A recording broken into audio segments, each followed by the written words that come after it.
السلام علیکم دوستوں، انسائیڈ میں موزم فخر میں خوش آمدید۔ پنڈورا باکس کیا کھلا ہے؟ عمران خان صاحب کی مشکلات میں اضافہ ہوگا، کیونکہ ایک جانب ان کو خود اپنے ساتھ بیٹھے ہوئے جو 4-5 وزراء ہیں ان کے خلاف کارروائی کرنی ہے، یا کم از کم اس قسم کا تاثر دینا کہ یار میں کچھ کر رہے ہیں، اور دوسری جانب ایک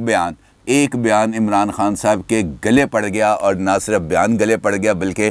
بڑے گھر کی طرف سے جو ہے وہ کان کھینچنے کے عمل کا بھی آغاز ہو گیا، اور اس کے ساتھ ساتھ وفاقی وزراء جو خود ان کے چہیتے وفاقی وزراء ہیں وہ بھی اب منظر عام پر آ گئے ہیں، اور اس ایک بیان کے اوپر تنقید بھی کر رہے ہیں، اور اس کے اوپر ان کو خاصی جو مزاحمت ہے اس کا سامنا کرنا پڑا۔ یہ کیا معاملہ ہے اس پر میں آپ کے ساتھ تفصیل سے بات کروں گا، لیکن اس سے پہلے آپ کے ساتھ ایک اور خبر ڈسکس کروں گا، کیونکہ پنڈورا پیپرز کے آنے کے بعد جو پنڈورا باکس کھل رہا ہے وہ اب عمران خان صاحب اس کا رخ کسی اور طرف موڑنے کی کوشش کر رہے ہیں، اور اس کے لیے ہوئے ہیں آج 2 اجلاس، بڑے امپورٹنٹ اجلاس۔ ایک تھا لیگل ٹیم کا اجلاس، اس کے اندر موجود تھے جناب فروغ نسیم صاحب، مشہور زمانہ احتساب اسپیشلسٹ جناب شہزاد اکبر صاحب، اور ان کے ساتھ موجود تھے جناب اٹارنی جنرل خالد جاوید خان صاحب، اور ان تینوں شخصیات نے عمران خان صاحب کو مشورہ دیا کہ جناب کس طریقے سے یہ پنڈورا پیپرز کے اندر جن شخصیات کے نام آئے ہیں، اور جن معتبر شخصیات کے نام آئے ہیں، جن مقدس شخصیات کے نام آئے ہیں، ان کے خلاف کارروائی کیسے کرنی ہے، کیونکہ سیاستدان تو ہمیشہ بن جاتا ہے سامنے، اس کو تو اب جب چاہیں ذبح کر دیں، جتنی مرضی گالی نکال دیں، جتنا مرضی برا بھلا کہہ دیں، جتنا مرضی ماتون کر دیں، جتنا مرضی اس کو ذلیل کر دیں، کسی طرف سے کوئی آواز نہیں اٹھے گی۔ لیکن جب آپ باؤنڈری لائن کو کراس کریں گے، جب آپ بارڈر کو کراس کریں گے تو آئے گی گولی، سیدھی بات ہے۔ اور عمران خان صاحب کے لیے اب ہے یہ بہت زیادہ ٹف ٹارگٹ، کیونکہ وہاں سے جب اگر کارروائی کا آغاز کریں گے اور جو ریٹائرڈ افسران ہیں ان کے خلاف کارروائی کا آغاز کیا جائے گا، یا کم از کم ان کو بلانے کا ہی نوٹس جائے گا، تو عمران خان صاحب کو لگ پتہ جائے گا۔ یہ سیاستدان ہے جو نیب کے نوٹسز پر پہنچ جاتے ہیں، کوئی اور نہیں پہنچتا۔ پچھلی ویڈیو کے اندر بھی میں نے آپ کو بتایا تھا، طارق فواد ملک صاحب کو نیب نوٹس کرتی رہی کہ جناب آ جاؤ، وہ نہیں آئے۔ انہوں نے کہا جناب کیونکہ وہ داماد ہیں ایک سابق اعلیٰ افسر کے، لہٰذا وہ پیش نہیں ہوئے۔ لیکن جب خود نیب کو ضرورت پڑی تو نیب نے نہ صرف ان کو تلاش بھی کیا بلکہ ان کو لنڈن بھی بھجوایا کہ جناب جا کے ذرا گل بات تو کرو۔ خیر، آج اجلاس دوسرا جو تھا امپورٹنٹ وہ تھا ترجمانوں کا اجلاس، اور ترجمانوں کے اجلاس کے اندر جو ایک نیا بیانیہ ہے اس کی تشکیل کے عمل کا آغاز کیا ہے، کیونکہ آج عمران خان صاحب نے جو ایک کامیاب جوان پروجیکٹ ہے اس گورنمنٹ کا اس کو اناگوریٹ کیا، اور یار پھر وہ آ جاتی بات نا، جس وقت وہ اناگوریٹ کر رہے تھے تو اس وقت ان کے ساتھ وہ شخصیت موجود تھی جس کا نام ٹاپ آف دی لسٹ ہے پنڈورا پیپرز کے اندر، شوکت ترین صاحب ان کے ساتھ موجود تھے، اور وہ اس پر تقریب سے خطاب بھی کر رہے تھے اور لوگوں کو کہہ رہے تھے کہ جناب میں تہاڈے لیے بڑا کچھ کرنا ہے، تجھے فکر نہ کرو، پتہ نہیں کب کرنا ہے۔ لیکن اس تقریب کے بعد انہوں نے خطاب، یہ جو ترجمانوں کا اجلاس ہے یہاں پر آئے اور ان کو بتایا کہ جناب یہ ہمارا ایک ایسا پروجیکٹ ہے جو گیم چینجر پروجیکٹ ہے، اور اس کے نتیجے کے اندر ہم پورے پاکستان کے اندر اس قسم کا انقلاب لا سکتے ہیں جس کے نتیجے میں جو 10 لاکھ خاندان ہیں وہ بالکل اپلفٹ کر دیے جائیں گے۔ 35 لاکھ خاندانوں کو ہم سستے ترین قرضے دیں گے، ان کو ووکیشنل ٹریننگ دیں گے، ان کو ہنرمند بنائیں گے، یعنی وہ جو ساری باتیں جو بار بار کرتے رہے ہیں۔ اور اس کے ساتھ ساتھ انہوں نے خاص طور پر پنڈورا جو لیکس ہیں اس کے حوالے سے بھی ترجمانوں کو کہا کہ جناب آپ نے اس بات کو اجاگر کرنا ہے کہ عمران خان نہ بکنے والا ہے، نہ جھکنے والا ہے، نہ ڈرنے والا ہے، کیونکہ عمران خان وہ واحد وزیر اعظم ہے، وہ واحد لیڈر ہے جس نے اس بات کا اعلان کیا کہ جناب میں اس سارے معاملات کی تحقیقات کروں گا۔ لیکن جب ماضی کا انہوں نے حوالہ دیا کہ جب نواز شریف صاحب وزیر اعظم تھے اور پاناما پیپرز لیک ہوئے تھے، اس وقت کی حکومت نے کہا کہ یہ تو کوئی سازش ہے ہمارے خلاف، لیکن چونکہ میں نیٹ اینڈ کلین آدمی ہوں، میں بالکل ہاتھ صاف ہے، کسی قسم کی کوئی نہیں ہے۔ لیکن ساتھ اس وقت جب انہوں نے ٹائم دیکھا تو ہاتھ پہ گھڑی نہیں تھی، گھڑی کا معاملہ بڑا خراب ہو گیا اس میں۔ لیکن یہاں پر جو بیانیہ تشکیل، جو سیریس بات ہے، بیانیہ یہ ہے کہ جناب جو پھندا ہے ایک مرتبہ پھر نواز شریف صاحب اور زرداری صاحب کے گلے میں فٹ کرنے کے لیے، ان دونوں کو ایک مرتبہ پھر ٹارگٹ کرنے کے لیے حکومت نے باضابطہ طور پر ایک منصوبہ تیار کر لیا ہے، اور یہ پھندا ان کے گلے میں فٹ کیا جائے گا، کیونکہ زرداری صاحب اور نواز شریف صاحب سیاستدان ہیں، اور سیاستدانوں کو، جیسا میں نے آپ سے گزارش کی، کہ ٹارگٹ کرنا بہت زیادہ آسان ہوتا ہے۔ اب اس کے اندر 2 نام آئے ہیں، ایک نام آیا ہے جناب علی ڈار صاحب کا، جو اسحاق ڈار صاحب کے صاحبزادے بھی ہیں اور نواز شریف صاحب کے داماد بھی ہیں، اور دوسرا نام آیا ہے شرجیلی نام میمن صاحب کا، جو پیپلز پارٹی سے تعلق رکھتے ہیں، آصف زرداری صاحب کے بہت قریب ہیں، سندھ کے جو وزیر اطلاعات بھی رہ چکے ہیں، اور اس وقت نیب کو مطلوب ہے، اور ان پر الزام تھا کہ یہاں سے انہوں نے ڈالروں کی لانچیں بھر کے دبئی منتقل کی ہیں۔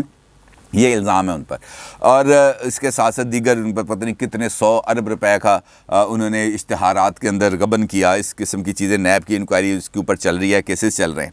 اب جو بیانیہ ہے وہ یہی ہے کہ جناب شرجیل میمن صاحب زرداری صاحب کے فرنٹ مین ہیں, علی ڈار صاحب نواز شریف صاحب کے فرنٹ مین ہیں, اور یہ دونوں جو کام کرتے ہیں اس کے جو اصل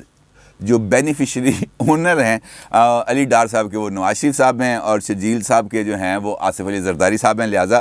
یہ دونوں اس سے باہر نہیں نکل سکتے. اب اپنے وزراء کی جو صورتحال ہے وہ تو بالکل سائڈ پہ ہے, کیونکہ وہ ٹارگٹ نہیں ہے, کیونکہ وہ ایک ایسی پاک صاف چلی شفاف چلی سرکار کا حصہ ہیں جس کی طرف سے نہ کوئی خطا ہو سکتی ہے, نہ کوئی گناہ ہو سکتا ہے, نہ کوئی غلطی ہو سکتی ہے. وہ تو بالکل وہ تو اپنی طرف سے ایک پریس ریلیز جاری کر کے عمران خان صاحب ان کے بارے میں کہیں گے جناب میں نے مکمل انکوائری کر لی ہے, چونکہ میں صادق و امین ہوں, لہٰذا آپ میری بات کو تسلیم کریں. اور یہ جو ہمارے یہ جو وزراء ہیں یہ بالکل نیٹ اینڈ کلین ہے, لہٰذا ان کا معاملہ خراب ہو جائے گا. جو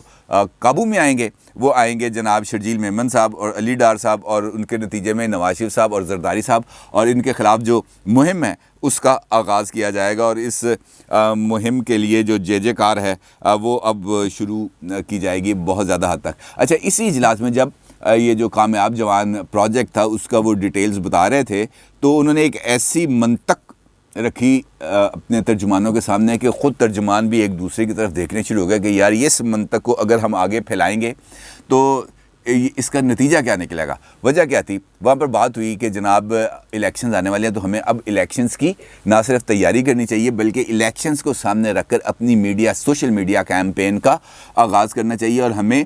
جو یہ ترقیاتی منصوبے اب ہم شروع کرنے جا رہے ہیں یا ہم نے شروع کیے ہیں, ہمیں اس کو بھی بہت زیادہ فلیش کرنا چاہیے, لوگوں کے سامنے لانا چاہیے, لوگوں کو بتانا چاہیے کہ اس حلقے کے اندر یہ کام ہوا, اس حلقے کے اندر یہ کام ہوا, فلاں لیڈر نے اپنے حلقے کے لیے یہ کام کرایا, فلاں لیڈر نے اپنے حلقے کے اندر یہ کام کرایا. تو عمران خان صاحب نے کہا یار کون سی بچوں والی باتیں کر رہے ہو, میں میاں والی سے رکن قومی اسمبلی ہوں اور میں 3 سال سے ایک مرتبہ بھی میاں والی نہیں گیا, میں نے میاں والی کے اندر ایک ٹکے کا کام نہیں کرایا, یعنی یہ جو ترقیاتی منصوبے میں نے کوئی ایک کام نہیں کرایا. لیکن مجھے اس بات کا یقین ہے کہ اگلے الیکشن کے اندر میں جیت جاؤں گا الیکشن, اور بہت آرام سے جیتوں گا, کیونکہ وجہ ہے اس کی, اور وجہ بہت زبردست ہے. وجہ یہ ہے کہ لوگ اس بات پر یقین کرتے ہیں کہ عمران خان جھوٹ نہیں بولتا, لوگ اس بات پر یقین کرتے ہیں کہ عمران خان غلط کام نہیں کرتا, لوگ اس بات پر یقین کرتے ہیں کہ عمران خان کرپٹ نہیں ہے. لہٰذا میرے یہ جو گڈ مورل سٹینڈرڈز ہیں لوگ نہ صرف اس کو فالو کریں گے بلکہ مجھے ووٹ بھی دیں گے. ہاں میں کام کرتا ہوں, بہت زیادہ کام کرتا ہوں, لیکن کلیکٹیولی کام کرتا ہوں. میں یہ نہیں دیکھتا کہ اس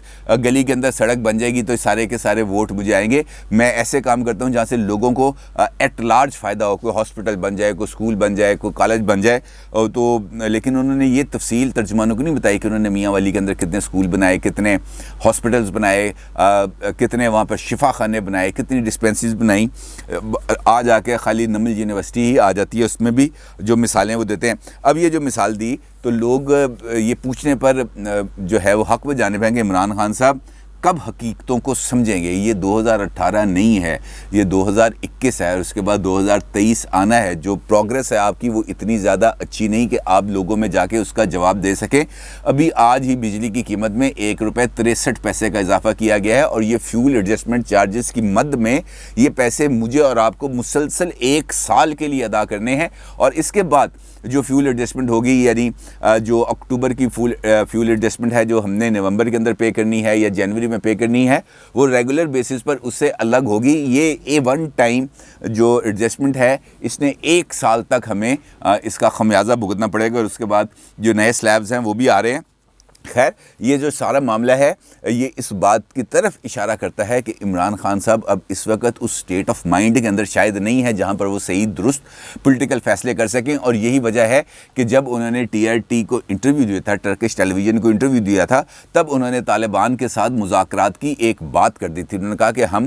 طالبان کو انگیج کر رہے ہیں, ان کے ساتھ بات چیت کر رہے ہیں, اور وہ مختلف جو گروپس ہیں ہم ان کو اپنے ساتھ انگیج کر رہے ہیں, اور اس کے لیے جو افغان طالبان ہیں وہ میڈیشن کر رہے ہیں, وہ ثالثی کا کردار ادا کر رہے ہیں. جس کے بعد پاکستان میں ایک بحث بھی شروع ہوگی. تو پھر میں نے آپ کو یاد ہے ایک ویلاگ میں بتایا تھا کہ جو اس سارے معاملے کے اندر یعنی طالبان کے حوالے سے TTP کے ساتھ جو اہم سٹیک ہولڈر ہے, اہم ترین سٹیک ہولڈر ہے, اس نے اس پر نہ صرف برہمی کا اظہار کیا بلکہ ایک سخت پیغام بھی پہنچایا. اور اس کے نتیجے میں جو 2 وفاقی وزراء ہیں ان کی طرف سے, جو سٹنگ وفاقی وزراء ہیں ان کی طرف سے بیان بھی سامنے آئے. اور ایک بیان آیا ہے آج ہی